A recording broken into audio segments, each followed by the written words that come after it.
ഒരിക്കൽ കൂടി കൃഷിഫാമിലേക്ക് സ്വാഗതം ചെയ്യുന്നു. ഇന്നത്തെ വീഡിയോ നമ്മുടെ അബിയു നിറച്ച് പോയിട്ട് തുടങ്ങി. നിങ്ങൾ ഈ വീഡിയോ ആദ്യമായിട്ടാണ് കാണണമെങ്കിൽ ലൈക്കും ഷെയറും സബ്സ്ക്രൈബും ചെയ്യണം. കണ്ടോ, ഈ ചില്ലി വരെ നിറച്ച് പൂവായി തുടങ്ങി. ഏകദേശം മൂന്നാമത്തെ പ്രാവശ്യമാണ് ഇതിനകത്ത് പൂ വരുന്നത്. പക്ഷെ ഇതുവരെ എനിക്ക് കാ പിടിച്ചിട്ടില്ല. ഇപ്രാവശ്യം കാ പിടിക്കുമെന്നുള്ള നല്ല പ്രതീക്ഷയിലാണ്. അത് മാത്രമല്ല എല്ലാ കൊമ്പുകളിലും വന്നിട്ടുണ്ട്. ഈ കൊമ്പുകളിൽ വന്നിട്ടുണ്ട്, നിറച്ചിങ്ങനെ വന്നിട്ടുണ്ട്. ഞാൻ ഈ പൂ കണ്ടപ്പം തന്നെ ഇതിനൊരു സാഫ് ഒന്ന് സ്പ്രേ ചെയ്ത് കൊടുത്തു.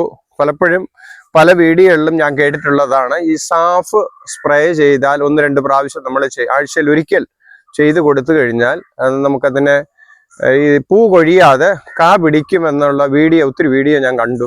അതുകൊണ്ടാണ് ഞാനും ശരിക്കും പറഞ്ഞ അത് ചെയ്യുന്നത്. സാഫ് എല്ലാം കൊണ്ട് നല്ലതാണ്. എല്ലാ കൃഷികൾക്കും ഫംഗസിന് വേണ്ടി നമ്മൾ ഉപയോഗിക്കേണ്ട ഏറ്റവും പ്രധാനമായതാണ് സാഫ്.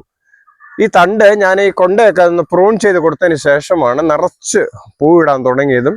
ഈ തണ്ടൊക്കെ നല്ല ആരോഗ്യം വന്നിട്ടുണ്ട്. കണ്ടോ, നല്ല ആരോഗ്യമുള്ള തണ്ടുകളാണ്. ഞാനൊന്ന് കെട്ടിവിട്ടിരിക്കുക. ഇത് പെട്ടെന്നാണ് ഇതിൻ്റെ വളർച്ച, വളപ്രയോഗം കൊണ്ട് പെട്ടെന്ന് വളർന്നു വന്നതാണെന്ന് പറഞ്ഞ് ഞാൻ ഈ വീഡിയോ വൈൻഡപ്പ് ചെയ്യുകയാണ്.